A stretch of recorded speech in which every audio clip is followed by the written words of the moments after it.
અને બીજા બધા સમાજના આગેવાનો પણ મારી સાથે છે, તે એમને પણ કહેવા માંગુ છું કે આવી બધી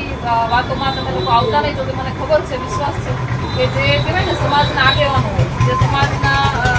કહેવાય ને કે નેતૃત્વ કરતા હોય, સમાજની આગેવાની કરતા હોય, અને એ લોકો સમાજના હિત માટે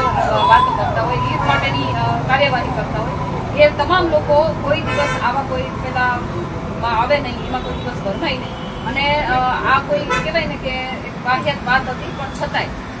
ઘણી બધી વખત મને આ લોકોના તરફથી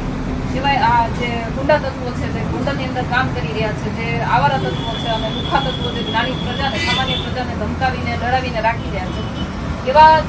લોકોના ફીટુઓ જેને કહેવાય, જેના નાના નાના માણસો ચા કરતા કેટલી ગરમ આપણે જેને કહીએ છીએ, એ લોકોની મને ઘણી બધી વખત ધમકીઓ આવતી હોય છે. પણ આ વખતે લેખિતમાં ધમકી આવી છે ને, એટલા માટે હું આ કાર્યવાહી કરવા માંગુ. કોઈ પોલીસ પ્રોટેક્શનની માંગ છે? હા, મેં પોલીસ પ્રોટેક્શનની માંગણી કરી છે, પરંતુ કદાચ મને પોલીસ પ્રોટેક્શન ના પણ મળે તો પણ હું મારી રીતે એટલી સક્ષમ છું કે આવા કેટલા પણ આવશે ને તો હું એની સામે લડી લઈશ.